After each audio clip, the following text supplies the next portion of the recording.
Kitab Lukas pasal 1. Lukas pasal 1 ayat 57 sampai dengan 66.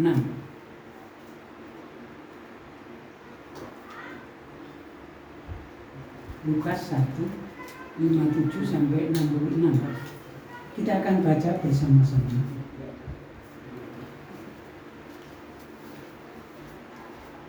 Satu, tiga.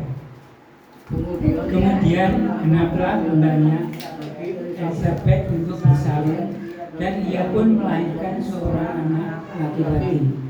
Ketika tetangga-tetangganya serta sanak saudaranya mendengar bahwa Tuhan telah menunjukkan rahmat-Nya yang begitu besar kepadanya, bersukacitalah mereka bersama-sama dengan Dia.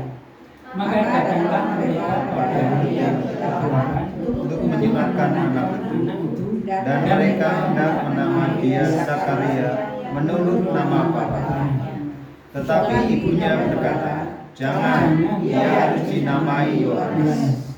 Kata mereka kepadanya, "Tidak ada di antara sanak saudaramu yang bernama demikian." Lalu mereka mengisyaratkan kepada bapaknya dan bertanya nama apa yang hendak diberikannya kepada anaknya itu. Ia minta batu tulis, lalu menuliskan kata-kata ini, namanya adalah Yohanes. Dan mereka pun heran semuanya. Dan seketika itu juga terbukalah mulutnya dan terlepaslah lidahnya. Lalu ia berkata-kata dan memuji Allah. Maka ketakutanlah semua orang yang tinggal di sekitarnya. Dan segala peristiwa itu menjadi sebuah tutur di seluruh pegunungan Yudea. Dan semua orang yang mendengar merenungkannya dan berkata, "Menjadi apakah anak ini nanti? Sebab ia anak Tuhan menyertai dia." Amin. Bapak, Ibu, dan Saudara, kisah Natal sudah kita peringati bersama-sama tanggal 25. Itu mencakup kelahiran Yesus, di mana Yusuf ayahnya dan Maria ibunya, dan kelahiran Yohanes Pembaptis, di mana Maria Elizabeth kerabat Maria dan suaminya adalah Zakaria. Untuk kelahiran Yohanes Pembaptis ini diawali pada saat Zakaria, karena dia seorang imam, bertugas di Bait Suci. Pada saat dia bertugas, malaikat yang disuruh oleh Allah menampakkan diri dan menemui dia berkata, "Elizabeth, istrimu akan melahirkan seorang anak laki-laki bagimu, dan haruslah engkau namakan Yohanes." Lalu bagaimana tanggapan Zakaria? Di dalam ayat 18, Zakaria mempunyai tanggapan, "Untuk hal itu saya tidak tahu, sebab tidak komplit. Sebab umurku sudah lanjut dan istriku mandul." Saudara yang kekasih, tanggapan, jawaban Zakaria ini apakah betul? Sebab dia adalah seorang imam yang punya tugas di Bait Suci, mengajarkan firman Tuhan, menjadi teladan bagi umat Allah, dan memberikan ketenangan bagi orang-orang yang dilayani. Dia menjawab demikian. Bagaimanakah aku tahu? Saudara, jawaban Zakaria adalah menurut akal dia sendiri, bahwa manusia mempunyai keterbatasan. Umurnya sudah tua, istrinya mandul, sehingga menurut pemikiran dia, menurut pendapat dia, tidak mungkin di tengah-tengah keluarga Zakaria itu akan punya anak. Oleh sebab itu dia memberikan jawaban, bagaimana aku tahu itu akan terjadi. Jawaban Zakaria adalah jawaban iman yang ragu. Bukan jawaban seorang imam yang melayani Tuhan dengan penuh iman. Dan Zakaria dihukum oleh Tuhan. Dia tidak bisa bicara, tidak bisa mendengar, atau dengan istilah bisu. Saudara yang kekasih, mandul itu steira bahasa asli, sudah tidak menghasilkan lagi atau tidak sudah. Di dalam zaman kuno, kalau ada seorang yang mandul, itu sulit untuk mengatasi, kecuali Allah bekerja, terjadi sesuatu yang ajaib, ada mujizat. Oleh sebab itu, sering kuasa Allah itu menggunakan mujizat dengan wanita-wanita yang mandul. Dengan mujizat tersebut itu untuk menunjukkan kuasa Allah terhadap umat. Tetapi zaman modern sekarang ini, mandul itu bisa diatasi. Tetapi kalau mandul total itu sudah tidak bisa diatasi. Mandul yang bisa diatasi itu secara medis dengan makan makanan yang bergizi. Lalu juga dengan tabung bayi tabung.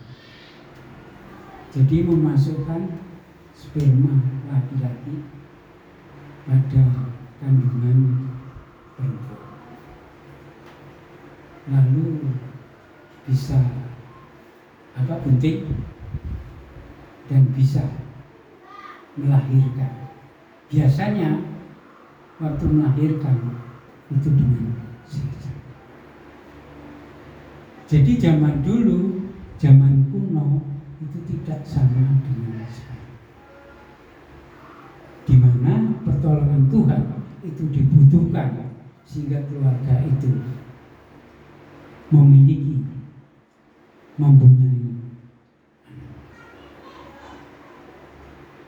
Saudara yang kekasih di dalam Tuhan, dengan jawaban Zakaria tadi, kadang kita berpikir, loh, seorang imam seharusnya itu tidak menjawab dengan ragu, tetapi Zakaria menjawab dengan ragu. Orang hidup itu ada kekurangan dan ada kelemahan. Rasa ragu itu termasuk kekurangan di dalam hidup manusia. Jadi seorang yang percaya, beriman kepada Allah itu bisa punya ragu. Demikian pula Zakaria, dia sebagai orang yang beriman, punya jabatan rohani, dia pun bisa ragu. Sebab apa? Itu merupakan salah satu bukti kekurangan, kelemahan kehidupan manusia yang diciptakan oleh Tuhan.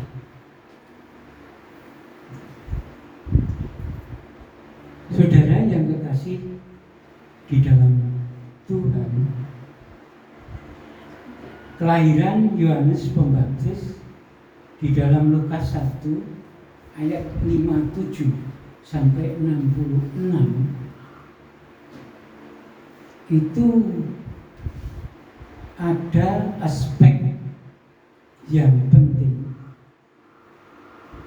yaitu tentang karakter Allah, di mana Allah itu setia, Allah itu penuh kasih karunia, dan Allah itu berkuasa. Jadi melalui firman Tuhan ini sebenarnya merupakan penghiburan di dalam kehidupan kita, orang-orang yang percaya kepada Tuhan. Sebab apa? Sebab Allah itu setia, Allah itu penuh kasih karunia, dan Allah itu berkuasa di dalam kehidupan kita, di dalam kehidupan orang-orang yang beriman. Yang pertama, Tuhan itu setia. Itu di dalam ayat 57. Sudah kita baca bersama-sama. Yang dikatakan setia itu menepati janjinya, melakukan apa yang dikatakannya, dapat dipercaya, dapat diandalkan. Jadi kalau kehidupan kita itu mengandalkan kepada Tuhan, Dia yang dapat dipercaya, Dia yang dapat diandalkan, maka apa yang kita inginkan pasti akan terjadi.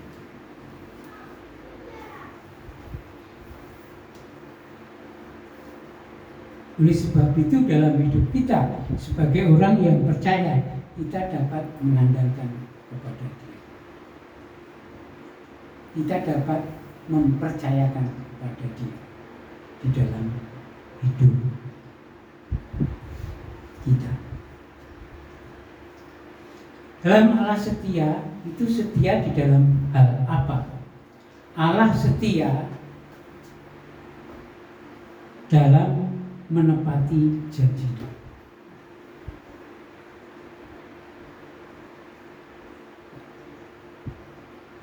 Ketika Allah membuat janji, Ia akan memenuhi janjinya.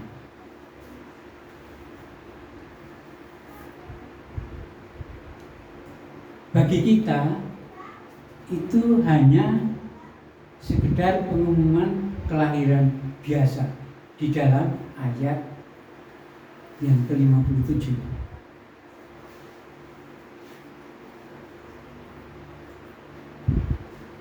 Tetapi juga sebenarnya merupakan janji Allah kepada keluarga Zakaria. Sebab kira-kira 9 atau 10 bulan sebelumnya malaikat Tuhan bertemu dengan Zakaria dan berkata, Allah sudah mendengar doamu. Istrimu Elisabet akan melahirkan seorang anak laki-laki bagimu dan engkau akan menamakan Yohanes. Itu pasal 1 ayat 3. Yang dikatakan oleh malaikat ini merupakan janji Tuhan kepada Zakaria, kepada keluarga Zakaria. Allah setia. Tuhan mungkin berjanji kepada saudara di dalam ayat 13. Janji apapun. Dan Tuhan akan menepati janjinya dalam ayat 57.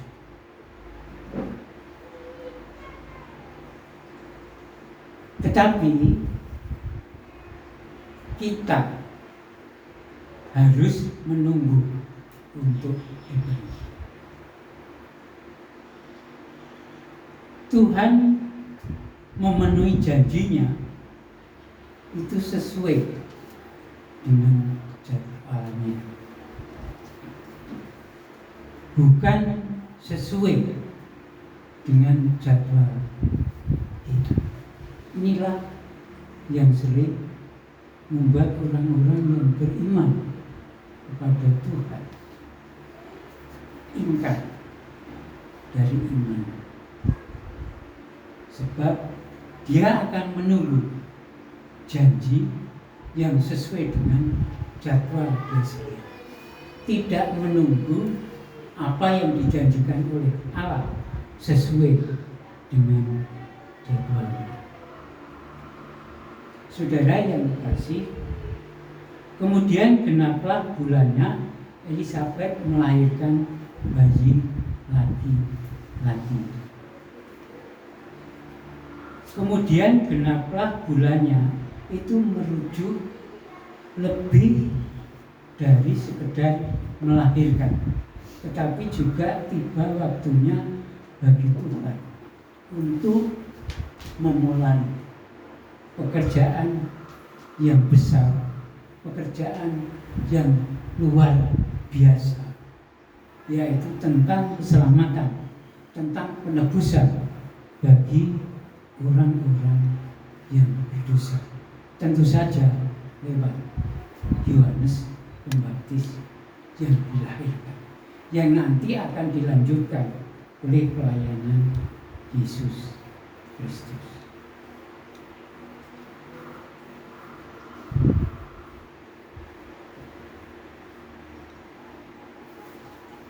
Waktunya Yohanes Pembaptis dilahirkan, dan waktunya Tuhan untuk memulai rencana keselamatan dan penebusan bagi orang-orang berdosa. Jadi kelahiran Yohanes dan pertobatan yang disampaikan oleh Yohanes itu sudah diberikan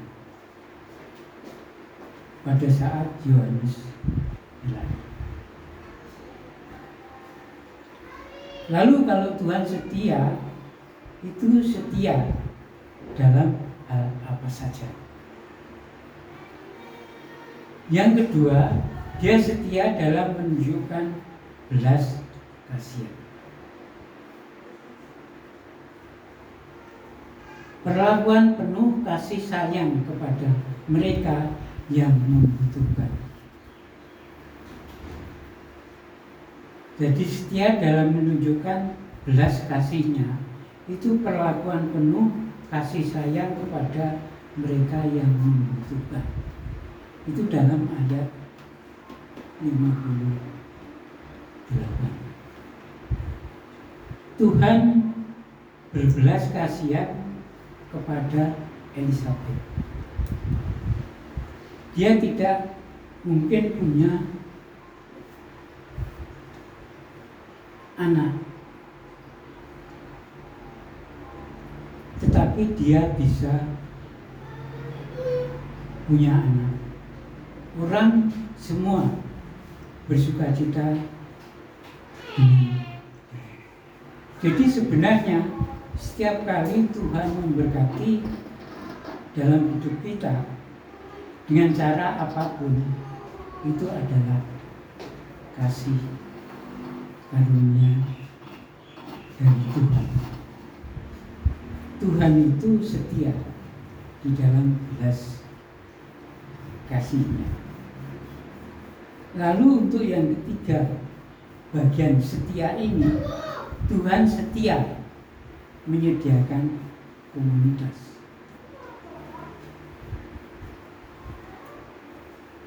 Di dalam hidup kita perlu tahu bahwa kita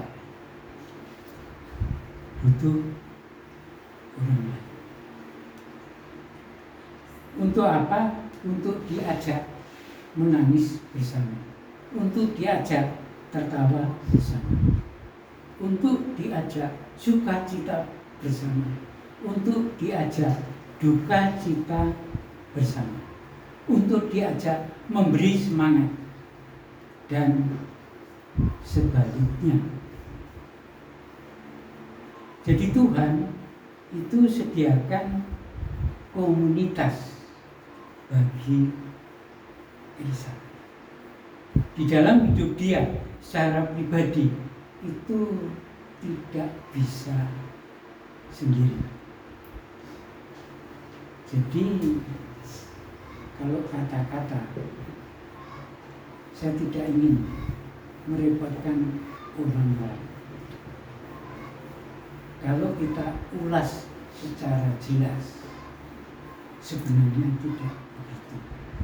Di dalam hidup kita membutuhkan orang. Kita sendiri tidak bisa merampungkan untuk segala sesuatu yang menimpa diri kita sendiri. Di dalam hal seperti ini, Allah menyediakan komunitas kepada Elisabet. Sehingga pada saat Elisabet melahirkan seorang anak laki-laki, kabar itu didengar oleh kerabat, oleh tetangga yang ada di dekatnya, sehingga mereka bersuka cita bersama-sama. Muncul satu komunitas.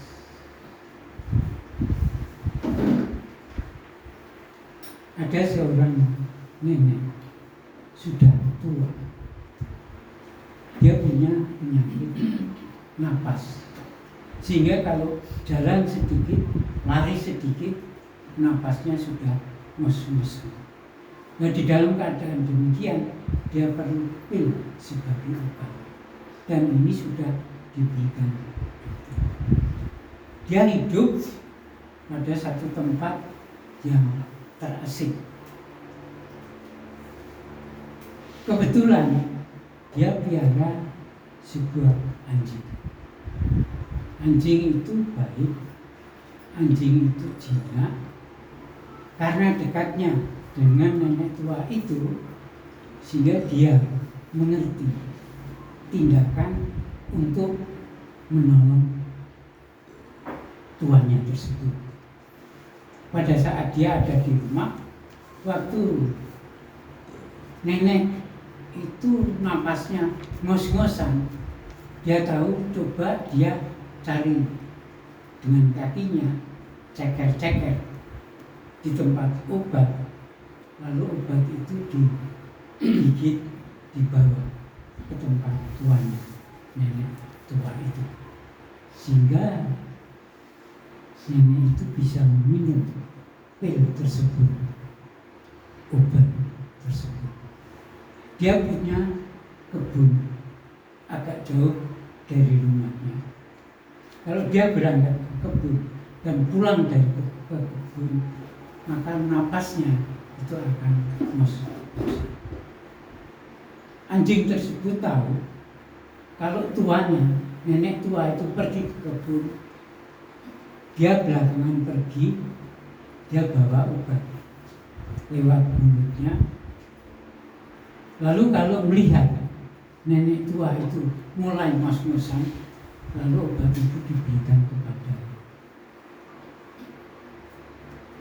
tuannya, dan nenek itu memakannya. Maka rasa ngos-ngos di dalam napasnya itu. Demikian pula kalau tuannya pulang dari kebun, anjing itu tahu, dia pulang lebih dulu. Lalu bawa obat di mulutnya, dan pada saat nenek itu sampai di rumah, dia berikan obat itu. Lalu obat itu dimakan dan rasa ngos-ngos untuk napasnya itu menjadi sembuh. Jadi nenek ini tidak bisa hidup sendiri, apalagi dia punya penyakit napas. Perlu orang lain, perlu komunitas, perlu walaupun itu hewan hidup bersama dengan kita.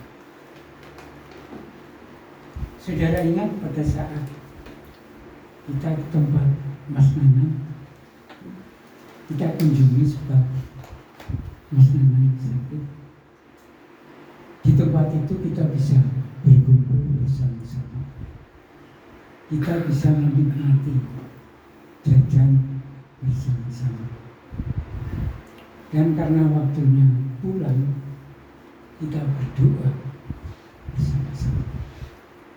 Dan melalui doa tersebut, Tuhan itu memperkenan hari Minggu Mas Nanang sembuh, dapat menyampaikan firman Tuhan. Firman Tuhan yang disampaikan kita nikmati bersama-sama. Jadi ada komunitas. Tuhan menyediakan komunitas bagi setiap orang.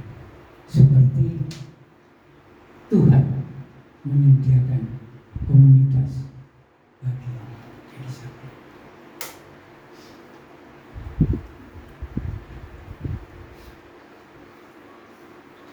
Yang kedua, jadi yang pertama Tuhan itu setia, lalu yang kedua Tuhan itu penuh rahmat atau penuh kasih karunia. Di dalam ayat 59 sampai 63 sudah kita baca bersama-sama, ada konflik untuk memberi nama bagi bayi yang dilahirkan oleh Elizabeth. Secara umum untuk memberi nama itu kalau anaknya laki-laki diberi nama sesuai nama ayahnya atau kerabatnya. Oleh sebab itu di dalam ayat tersebut dinamakan Zakaria. Tetapi Elizabeth tidak setuju. Lalu dia menamakan anak itu Yohanes, sebab itu yang sesuai dengan janji Allah. Tetangga, kerabat mereka menjadi ramai, menjadi kisruh. Namanya kok Yohanes, sebab di dalam kerabatnya tidak ada yang bernama Yohanes. Akhirnya diputuskan memberi syarat kepada Zakaria yang dia di dalam keadaan bisu agar memberi nama. Zakaria minta papan tulis dan Zakaria menuliskan namanya Yohanes. Dan nama Yohanes itu janji dari malaikat yang disuruh mereka. Nama itu sendiri artinya itu kasih karunia. Jadi kasih karunia agar bayi itu dinamakan Yohanes. Bayi yang lahir tersebut itu juga merupakan kasih karunia dari Allah. Bahkan nanti setelah Yohanes menjadi dewasa, ada kasih karunia pada pribadi Yohanes untuk melayani pekerjaan Tuhan. Jadi kasih karunia itu ada di tengah-tengah keluarga Zakaria. Saudara yang kekasih, kita diselamatkan itu karena kasih karunia Tuhan. Ada juga hal-hal lain yang merupakan kasih karunia Tuhan yang sudah diberikan kepada kita. Jadi di dalam hidup kita, kita sudah diberi kasih karunia dari Tuhan. Sadar atau tidak sadar di dalam hidup kita sudah menerima itu. Lalu ayat 64 sampai 66 itu Tuhan berkuasa. Tadi sudah kita baca bersama-sama. Kuasa Tuhan itu untuk menyediakan kebutuhan kita. Kita lihat ayat 66 bagian akhir itu ada kata seketika yang artinya sekali atau segera. Nah, ini biasa digunakan untuk menggambarkan mujizat yang terjadi dan yang sudah dinyatakan.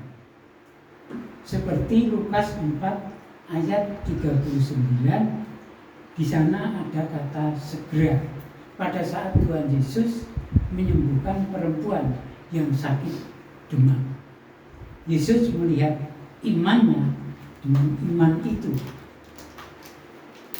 kepada Yesus, maka wanita yang demam itu segera sembuh.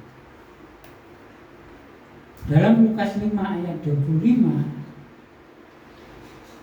Yesus menyembuhkan orang lumpuh. Setelah kata Yesus memberikan pertolongan kepada dia, seketika itu orang lumpuh menjadi sembuh. Nah, di dalam ayat 64, Zakaria setelah menulis nama